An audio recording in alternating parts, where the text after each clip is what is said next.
Hello, this is Lee. I'm reading Frankenstein by Mary Shelley. This is the second half of chapter 24. The work is public domain. Thank you to Penardrel Public Library for lending me the book.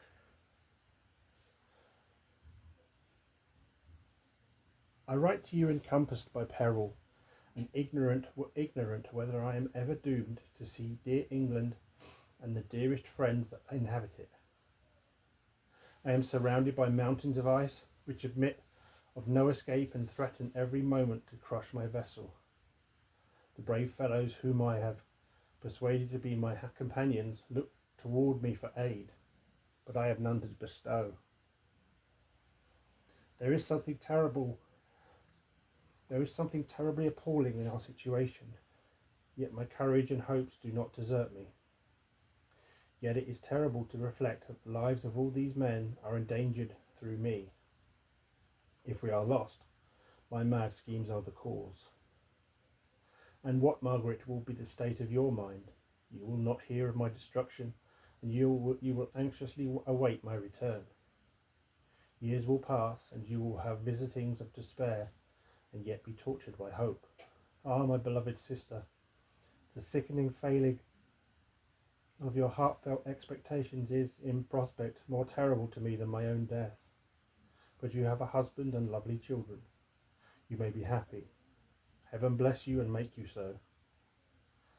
My unfortunate guest regards me with the tenderest compassion.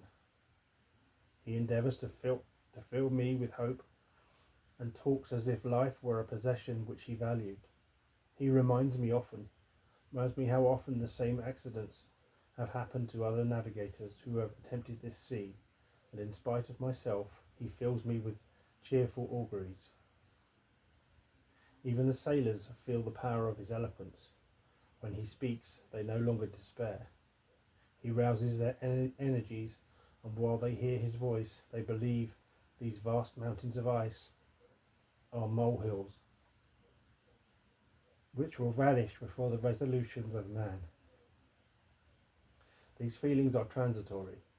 Each day of expectation delayed fills them with fear, and I almost dread a mutiny caused by this despair. September 5th. A scene has just passed of such uncommon interest that although it is highly probable that these papers may never reach you, yet I cannot forbear recording it. We are still surrounded by mountains of ice, still in imminent danger of being crushed in their conflict. The cold is excessive, and many of my unfortunate comrades have already found a grave amidst this scene of desolation. Frankenstein has daily declined in health. A feverish fire still glimmers in his eyes, but he is exhausted, and when suddenly roused to any exertion, he speedily sinks again into apparent lifelessness. I mentioned in my last letter the fears I entertained of a mutiny. This morning, as I sat watching the wan countenance of my friend, his eyes half closed and his limbs hanging listlessly, I was roused by half a dozen of the sailors, who demanded admission into the cabin. They entered, and their leader addressed me.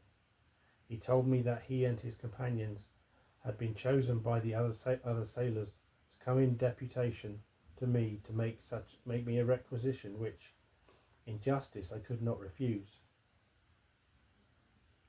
We were immured in ice and should probably never escape, but they feared that if, as was possible, the ice should dissipate and a free passage be opened, I should be rash enough to continue my voyage and lead them into fresh dangers after they might happily have surmounted this. They insisted, therefore, that I should engage with a solemn promise that if the vessel should be freed, I would instantly direct my course southwards. This speech troubled me.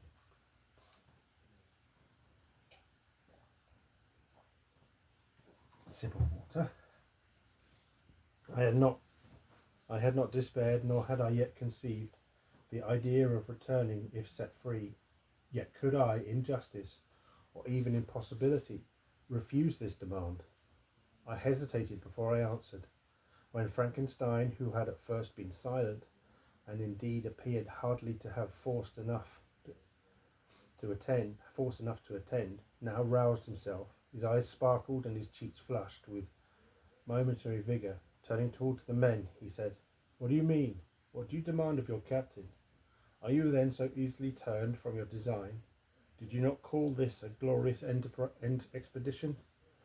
And wherefore was it glorious? Not because the way was smooth and placid as a southern sea, but because it was full of dangers and terror.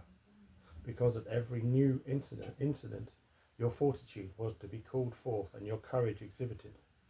Because danger and death surrounded it, and these you were to brave and overcome. For this was it a glorious, for this was it what is an honourable undertaking. You were hereafter to be hailed as the benefactors of your species, your names adored as belonging to brave men who encountered death for honour and the benefit of mankind. And now, behold, with the first imagination of danger, or if you will, the first mighty and terrific trial of your courage, you shrink away and are content to be handed down as men who are not who had not strength enough to endure cold and peril. And so, poor souls, they were chilly and returned to their warm firesides. Why that requires not this preparation. You need not have come thus far and dragged your captain to the shame of a defeat merely to prove yourselves cowards. Oh, be men, or be more than men. Be steady to your purposes and firm as a rock. This ice is not made of such stuff as your hearts may be. It is mutable and cannot withstand you. If you say that it shall not, do not return to your families with the stigmata of disgrace marked on your brows. Return as heroes who have fought and conquered, and who know not what it is to turn their backs on the foe." He spoke this with a voice so modulated to the different feelings expressed in his speech, with an eye so full of lofty design and heroism, that can you wonder that these men were moved? They looked at one another and were unable to reply. I spoke. I told them to retire and consider of what had been said, that I would not lead them farther north if they strenuously desired the contrary, but that I hoped, with reflection, their courage would return. They retired, and I turned towards my friend, but he was sunk in languor and almost deprived of life. How all this will terminate I know not, but I had rather die than return shamefully, my purpose unfulfilled.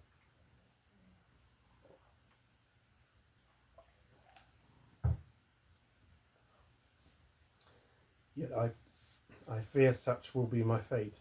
The men, unsupported by ideas of glory and honour, can never willingly continue to endure their present hardships.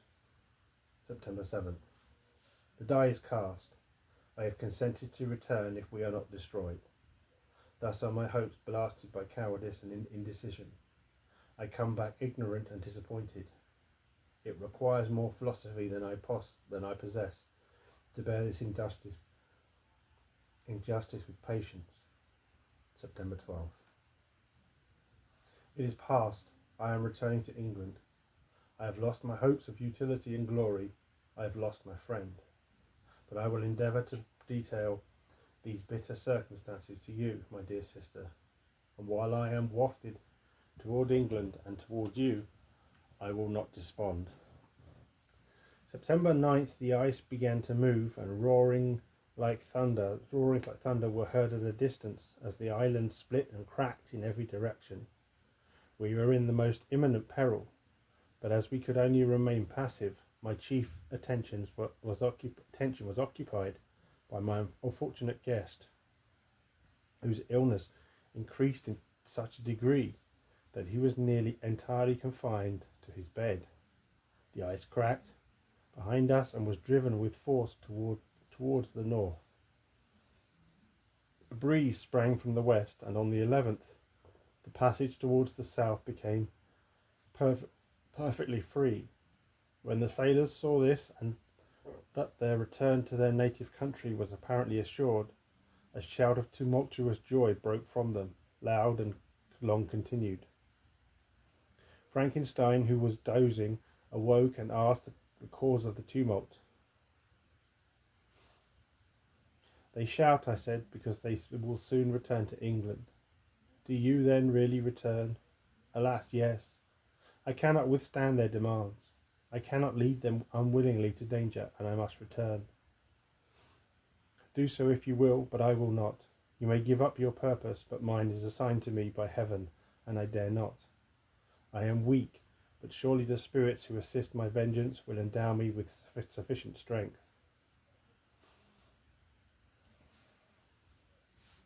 Saying this, he endeavoured to spring from the bed, but the exertion was too great for him. He fell back and fainted. It was long before he was restored. And I often thought that life was entirely extinct. At length he opened his eyes. He breathed with difficulty and was unable to speak. The surgeon gave him a composing draught and ordered us to leave him undisturbed. In the meantime, he told me that my friend had certainly not many hours to live. His sentence was pronounced, and I could only grieve and be patient. I sat by his bed, watching him. His eyes were closed, and I thought he slept. But presently he called to me in a feeble voice, and bidding me come near, said, "Alas! The strength I relied on is gone. I feel that I shall soon die, and he, my enemy and persecutor, may still be in being. Think not, Walton, that in the last moments of my existence I feel that burning hatred and ardent desire of revenge. I only expressed, but I feel myself justified in desiring the death of my adversary. During these last days I have been occupied in examining my past conduct, nor do I find it blamable. In a fit of enthusiastic madness, I created a rational creature and was bound towards him to assure, as far as was in my power, his happiness and well-being. This was my duty, but there was another still paramount to that. My duties toward the beings of my own species had greater claim to my attentions because they included a greater proportion of happiness or misery. Urged by this view, I refused, and I did right in refusing, to create a companion for the first creature. He showed unparalleled malignity and selfishness in evil. He destroyed my friends. He devoted to destruction beings who possessed exquisite sensations, happiness and wisdom. Nor do I know where this thirst for vengeance may end. Miserable himself that he may render no other wretched, he ought to die. The task of his destruction was mine, but I have failed. When actuated by selfish and vicious motives, I asked you to undertake my unfinished work, and I renew this request now, when I am only induced by reason and virtue. Yet I cannot ask you to renounce your country and friends to fulfill this task. And now that you are returned to England, you will have little chance of meeting with him, but the consideration of these points and the well balancing of what you may esteem your duties, I leave to you. My judgment and ideas are already just disturbed by the near approach of death. I dare not ask you to do what I think right, for I may still be misled by passion. That he should live to be an instrument of mischief disturbs me. In other respects, this hour, when I momentarily expect my release, is the only happy one which I have enjoyed for several years. The forms of the beloved dead flit before me, and I hasten to their arms. Farewell, Walton. Seek happiness in tranquillity and avoid ambition, even if it be only the apparently innocent one of distinguishing yourself in science and discoveries. Yet why do I say this? I have myself been blasted in these hopes, yet another may succeed. His voice became fainter as he spoke, and at length, exhausted by his effort, he sank into silence. About half an hour afterwards, he attempted again to speak, but was unable to unable. He pressed my hand feebly, and his eyes closed forever, while the irradiation of a gentle smile passed away from his lips. Margaret, what comment can I make on the untimely extinction of this glorious spirit? What can I say that will enable you to understand the depth of my sorrow? All that I should express would be inadequate and feeble. My tears flow, my mind is overshadowed by a cloud of disappointment. But I journey towards England, and I may there find consolation. I am interrupted. What do these sounds portend? It is midnight, the breeze blows fairly, and the watch on deck scarcely stir. Again there is a sound as of a human voice, but hoarser. It comes from the cabin where the remains of Frankenstein still lie. I must arise and examine. Good night, my sister. Great God, what a scene has just taken place! I am yet dizzy with the remembrance of it. I hardly know whether I shall have the power to detail it, yet the tale which I have recorded would be incomplete without this final and wonderful catastrophe. I entered the cabin where lay the remains of my ill-fated and admirable friend. Over him hung a form which I cannot find words to describe. Gigantic in stature, yet uncouth and distorted in its proportions. As he hung over the coffin, his face was concealed by long locks of ragged hair, but one vast hand was extended in colour and apparent texture like that of a mummy. When he heard the sound of my approach, he ceased to utter exclamations of grief and horror, and sprung towards the window. Never did I behold a vision so horrible as his face, of such loathsome yet appalling hideousness. I shut my eyes involuntarily, and endeavoured to recollect what were my duties with regard to this destroyer. I called on him to stay. He paused, looking on me with wonder, and again turning towards the lifeless form of his creator. He seemed to forget my presence, and every feature and gesture seemed instigated by the wildest rage of some uncontrollable passion. That is also my victim, he exclaimed. In his murder my crimes are consummated. The miserable series of my being is wound to its close. O Frankenstein, glorious and self-devoted being! What does it avail that I now ask thee to pardon me? I, who irretrievably destroyed thee by destroying all thou lovest. Alas, he is cold. He cannot answer me. His voice seemed suffocated, and my first impulses, which had suggested to me the duty of obeying the dying request of my friend in destroying his enemy, were now suspended by a mixture of curiosity and compassion. I approached this tremendous being. I dared not again raise my eyes to his face. There was something so scaring and unearthly in his ugliness. I attempted to speak, but the words died away on my lips. The monster continued to utter wild and incoherent self-reproaches. At length I gathered resolution to address him in a pause of the tempest of his passions. Your repentance, I said, is now superfluous. If you had listened to the voice of conscience and heeded the stings of remorse before you had urged your diabolical vengeance to this extreme extremity, Frankenstein would yet have lived. And do you dream, said the demon, do you think that I was then dead to agony and remorse? He continued, pointing to the corpse, he suffered not in the consummation of the deed. Oh, not the 10,000th portion of the anguish that was mine during the lingering detail of its execution. A frightful selfishness hurried me on, while my heart was poisoned with remorse.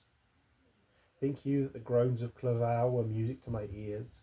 My heart was fashioned to be susceptible of love and sympathy, and when wrenched by misery to vice and hatred, it did not endure the violence of the change without torture such as you cannot even imagine.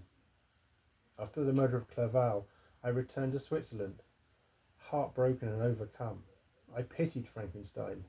My pity amounted to horror. I abhorred myself, but when he discovered that he, the author at once of my existence and of its unspeakable torments, dared to hope for happiness, that while he accumulated wretchedness and despair upon me, he sought his own enjoyment in feelings and passions from the indulgence of which I was forever barred. Then impotent envy and bitter indignation filled me with an insatiable thirst for vengeance. I recollected my threat and resolved that it should be accomplished. I knew that I was preparing for myself a deadly torture, but I was the slave, not the master, of an impulse which I detested, yet could not disobey. Yet when she died, nay, then I was not miserable. I had cast off all feeling, subdued all anguish to riot in the excess of my despair. Evil thenceforth became my good. Urged thus far, I had no choice but to adapt my nature to an element which I had willingly chosen. The completion of my demoniacal design became an insatiable passion, and now it is ended. There is my last victim. I was at first touched by the expression of his misery, yet when I called to mind what Frankenstein had said of his powers of eloquence and persuasion, and when I again cast my eyes on the lifeless form of my friend, indignation was rekindled within me. Wretch, I said, it is well that you come here to whine over the desolation that you have made. You throw a torch into a pile of buildings, and when they are consumed, you sit among the ruins and lament the fall. Hypocritical fiend! If he whom you mourn still lived, would still he be the object again? Would he become the prey of your accursed vengeance? It is not pity that you feel. You lament only because the victim of your malignity is withdrawn from your power. Oh, it is not thus, interrupted the being. Yet such must be the impression conveyed to you by what appears to be the purport of my actions. Yet I seek not a fellow feeling in my misery. No sympathy may I ever find. When I first sought it, it was the love of virtue, the feelings of happiness and affection, with which my whole being overflowed, that I wished to be participated. But now that virtue has become to me a shadow, and that happiness and affection are turned into bitter and loathing despair. In what should I seek for sympathy? I am content to suffer alone while my sufferings shall endure. When I die, I am well satisfied that abhorrence and opprobrium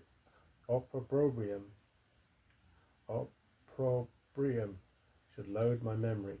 Once my fancy was soothed with dreams of virtue, of fame, and of enjoyment. Once I falsely hoped to meet with beings who, pardoning my outward form, would love me for the excellent qualities which I was capable of unfolding. I was nourished with high thoughts of honour and devotion, but now crime has degraded me beneath the meanest animal. No guilt, no mischief, no malignity, no misery can be found comparable to mine. When I run over the frightful catalogue of my sins, I cannot believe that I am the same creature whose thoughts were once filled with sublime and transcendent visions of the beauty and the majesty of goodness. But it is even so. The fallen angel becomes the malignant devil. Yet even that enemy of God and man had friends and associates in his desolation. I am alone. You who call Frankenstein your friend seem to have a knowledge of my crimes and his misfortunes. But in the detail which he gave you of them, he could not sum up the hours and months of misery which I endured, wasting in impotent passions. For while I destroyed his hopes, I did not satisfy my own desires. They were forever ardent and craving. Still I desired love and fellowship, and I was still spurned. Was there no injustice in this? Am I to be thought the only criminal? When all mankind sinned against me, why do you not hate Felix, who drove his friend from his door with contumely? Why do you not execrate the rustic who sought to destroy the saviour of his child? Nay, these are virtuous and immaculate beings. I, the miserable and the abandoned, am an abortion, to be spurned at and kicked and trampled on. Even now my blood boils at the recollection of this injustice. But it is true that I am a wretch. I have murdered the lovely and the helpless. I have strangled the innocent as they slept, and grasped to death his throat, who never injured me or any other living thing. I have devoted my Creator, the select specimen of all that is worthy of love and admiration among men, to misery. I have pursued him even to that irremediable ruin. There he lies, white and cold in death. You hate me, but your abhorrence cannot equal that with which I regard myself. I look on the hands which executed the deed. I think on the heart in which the imagination of it was conceived, and long for the moment when these hands will meet my eyes, when that imagination will haunt my thoughts no more. Fear not that I shall be the instrument of future mischief. My work is nearly complete. Neither yours nor any man's death is needed to consummate the series of my being, and accomplish that which must be done. But it requires my own. Do not think that I shall be slow to perform this sacrifice. I shall quit your vessel on the ice raft which brought me thither, and shall seek the most northern extremity of the globe. I shall collect my funeral pile and consume to ashes this miserable frame, that its remains may afford no light to any curious and unhallowed wretch who would create such another as I have been. I shall die. I shall no longer feel the agonies which now consume me, or be the prey of feelings unsatisfied, yet unquenched. He is dead who called me into being, and when I shall be no more, the very remembrance of us both will speedily vanish. I shall no longer see the sun or stars, or feel the winds playing on my cheeks. Light, feeling and sense will pass away, and in this condition must I find my happiness. Some years ago, when the images which this world affords first opened upon me, when I felt the cheering warmth of summer and heard the rustling of the leaves and the warbling of the birds, and these were all to me, I should have wept to die. Now it is my only consolation. Polluted by crimes and torn by the bitterest remorse, where can I find rest but in death? Farewell, I leave you, and in you the last of humankind whom these eyes will ever behold. Farewell, Frankenstein. If thou wert yet alive, and yet cherished a desire of revenge against me, it would be better satiated in my life than in my destruction. But it was not so.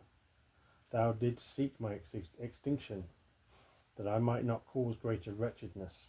And if yet, in some mode unknown to me, thou hadst not ceased to think and feel, thou wouldst not desire against me a vengeance greater than that which I feel. Blasted as thou wert, my agony was still superior to thine, for the bitter sting of remorse will not cease to rankle in my wounds, until death shall close them forever. But soon, he cried with sad and solemn enthusiasm, I shall die, and what I now feel be no longer felt. Soon these burning miseries will be extinct. I shall ascend my funeral pyre triumphantly, and exult in the agony of the torturing flames. The light of that conflagration will fade away.